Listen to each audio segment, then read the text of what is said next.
Hello student, welcome an online class in Sardar Vallabh Bhai Patel English medium school Yawal.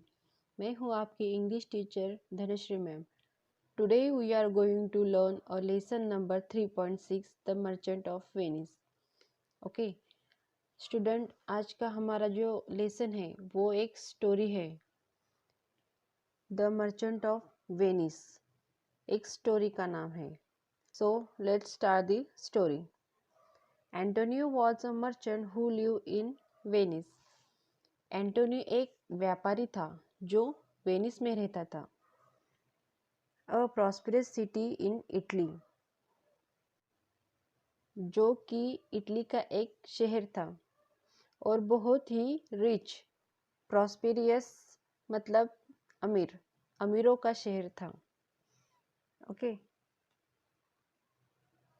In those day, that is about 500 years ago, sea voyages were dangerous। तो क्या बोला जा रहा था? 500 साल पहले voyages मतलब ये जो मर्चेंट है ये सब समंदर द्वारा अपना व्यापार करते थे, तो उस समय यात्रा करना बहुत ही खतरनाक होता था। And yet some adventurous merchant traveled across the seas. Some others spent a lot of money in sending ships to faraway countries. These ships brought back spices and other treasure from India and other countries. The merchants sold these things in Europe. They made a lots of profit in this business. Okay तो जैसे कि मैंने आपको बताया था कि पुराने ज़माने में व्यापारी अपना व्यापार किससे करते थे? समंदर द्वारा करते थे। तो अपनी चीज़ें दूसरे देश में भेजते थे और रिटर्न में दूसरे देश की चीज़ें हमारे देश में आती थी, जैसे कि स्पाइसेस मतलब मसाले और ऐसे कई सारे काम की चीज़ें जो हमारे यहाँ आती थी और हमारी जो चीज़ें थी वो यूरोप में जाकर बेचते थे। तो उन्हें बहुत अच्छा प्रॉफिट मिलता था। इस तरीके से उनका बिजनेस चलता था। At the time when the story began, Antonio was waiting for his ship to return with merchandise. He had put almost all his money in the ship. Okay तो हमारा जो एंटोनियो था, जो कि एक व्यापारी था, जो हमने स्टोरी के स्टार्टिंग में सुना था, वो स्टोरी के बिगिनिंग में अपने शिप का इंतज़ार कर रहा है। उसने भी अपने शिप व्यापार के लिए बाहर भेजे थे और उसने भी अपने व्यापार में काफ़ी पैसा लगाया था। वो शिप का बेसब्री से इंतज़ार कर रहा था कि कब शिप आए और उसे अपना पैसा मिले। Okay, Antonio was a kind man. He had many friends, but his best friend was Bassanio. Bassanio was a young and a handsome nobleman, but unfortunately he had no money. Okay तो बसानियो कौन था? Antonio का बहुत अच्छा दोस्त। Antonio जो था वो बहुत ही हार्मफुल और दयालु था, बहुत अमीर भी था, पर उसका बेस्ट फ्रेंड था बसानियो। बसानियो कौन था? बसानियो एक young and handsome noble man था, बट अनफॉर्चुनेटली उसके पास पैसा नहीं था, वो एंटोनियो जैसा अमीर नहीं था। बसानियो वांटेड टू मैरी पोर्शिया। बसानियो को पोर्शिया से शादी करनी थी। अब पोर्शिया कौन थी? Portia was beautiful and intelligent. She was the only daughter of a very wealthy man.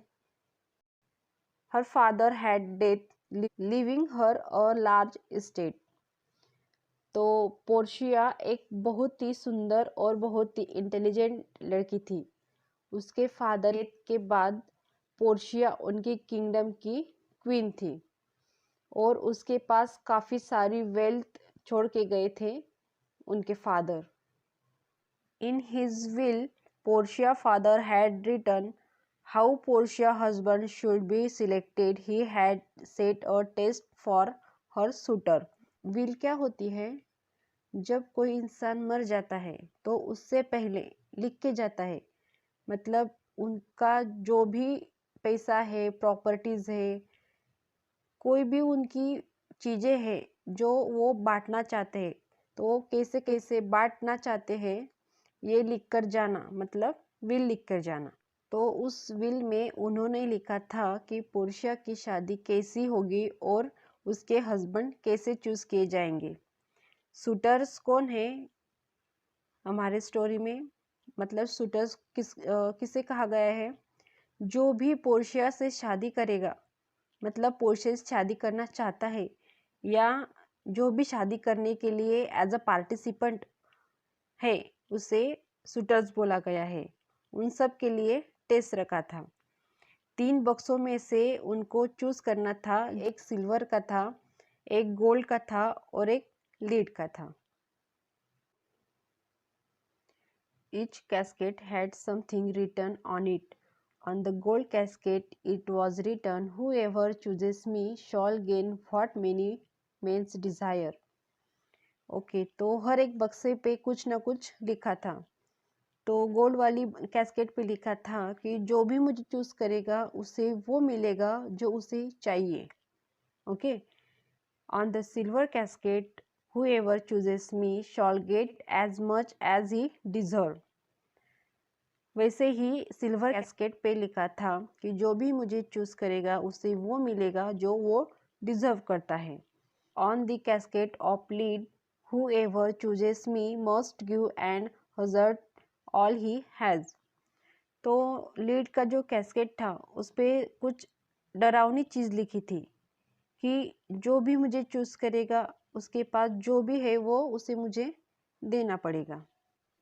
One of Portia's suitors was the Prince of Morocco. He chose the gold casket, but when he opened the casket, the message inside said that it was not the right casket. All that glitter is not gold. तो हमारी जो Portia थी उससे शादी करने के लिए कई सारे दूर देशों से प्रिंसेस आए थे। तो उसमें से एक था प्रिंस ऑफ मोरक्को। तो प्रिंस ऑफ मोरक्को ने गोल्ड कैस्केट को चूज किया था और वो हार गए, क्योंकि गोल्ड कैस्केट में लिखा था कि हर चमकती चीज सोना नहीं होती। उनका अनुमान गलत हो गया और वो हार गए। Another suitor, the prince of Aragon, choose the silver casket, but that too was not the right casket. तो सेकंड प्रिंस थे prince of Aragon. Prince of Aragon ने देखा कि गोल्ड कैस्केट तो नहीं है, तो उन्होंने सिल्वर कैस्केट को चूज किया, पर वो भी हार गए। Bassanio wanted to try his luck with the casket. To do that, he had to travel to Belmont, where Portia lived on her estate. Okay, तो हमारा जो बसैनियो था वो भी पोर्शिया को पसंद करता था और उसे भी अब ट्राई करना था एक कैस्केट चूज करके।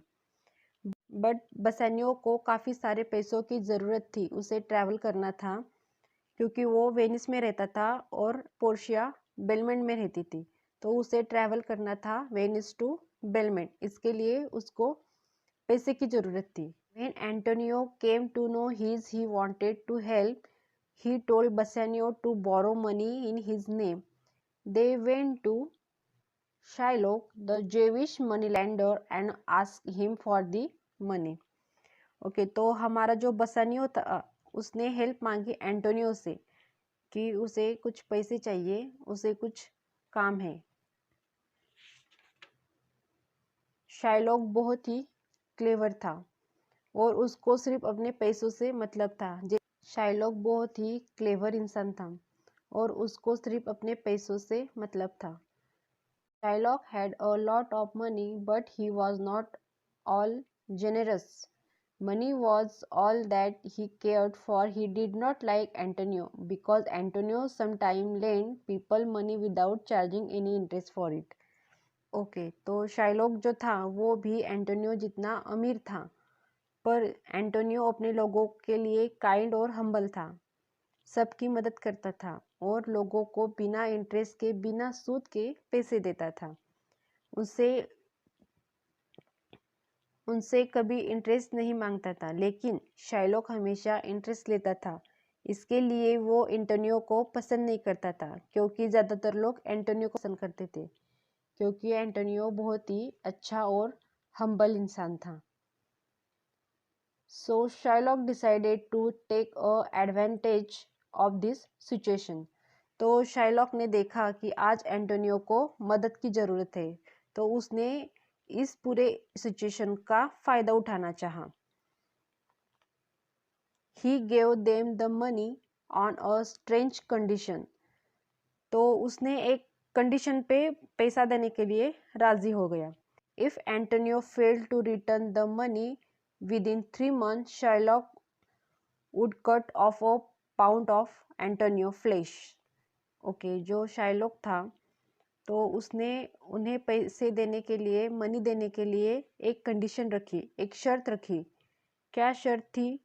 तो जैसा कि हम देख सकते हैं, शाइलॉक बहुत ही चालाक था और एंटोनियो से इतनी ज़्यादा नफरत करता था कि वो उसे हर हाल में हराना चाहता था, हर हालत में उसको मारना चाहता था, ख़त्म करना चाहता था।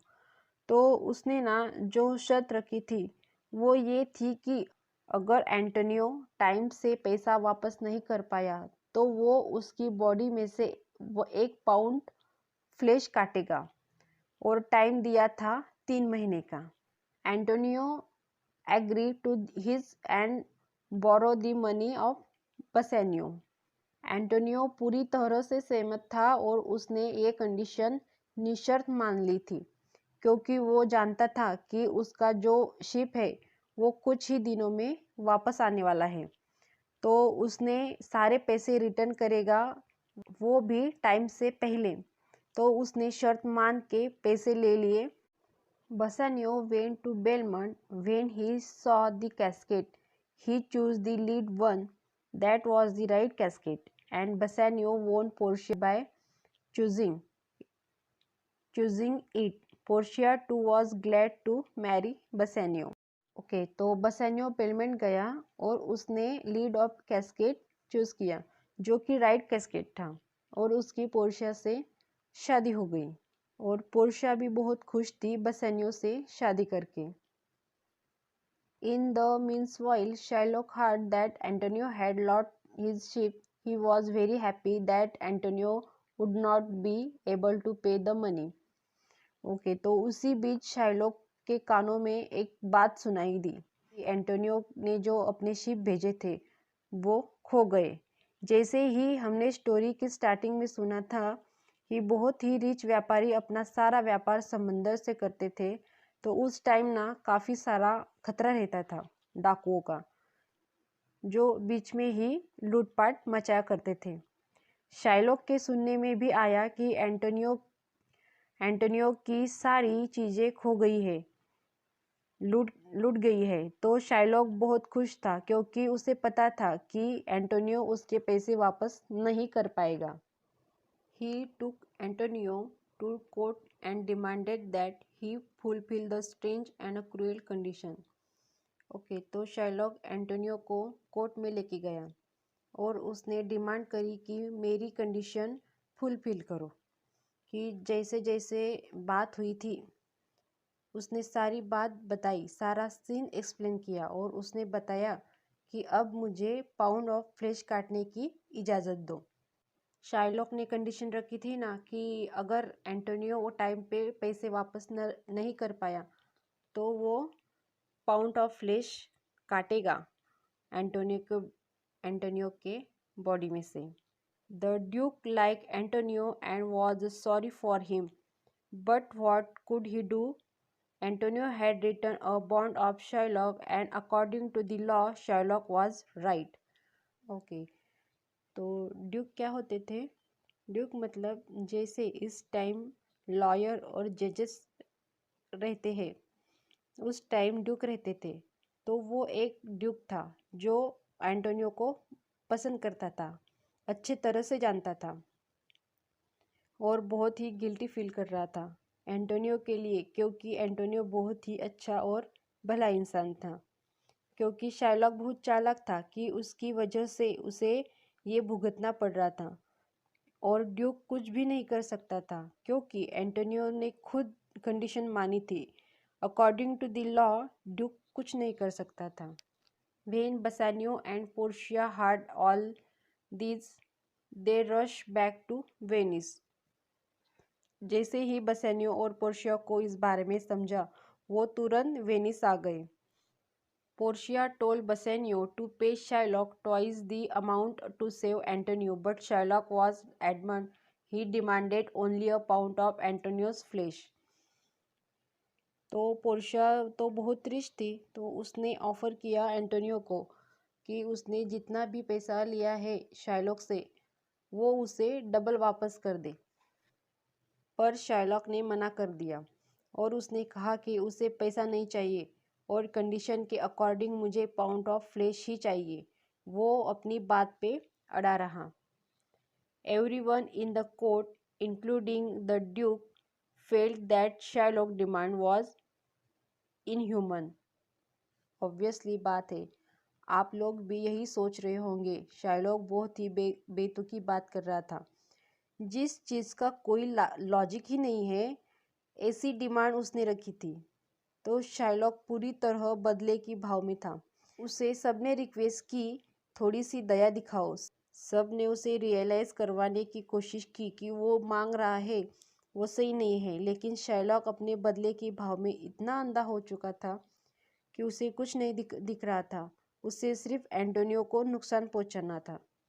Just then a young lawyer enter the court. तो तभी एक लॉयर कोर्ट में एंटर हुआ था। He said that he would fight Antonio's case. और उसने दावा किया कि वो एंटोनियो का केस लड़ेगा। He asked Antonio whether he had agreed to Shylock condition. उसने एंटोनियो से पूछा क्या उसने इस शर्त को माना था। उसने ये शर्त सुनी थी तो वो माना था। Antonio said that he had agree.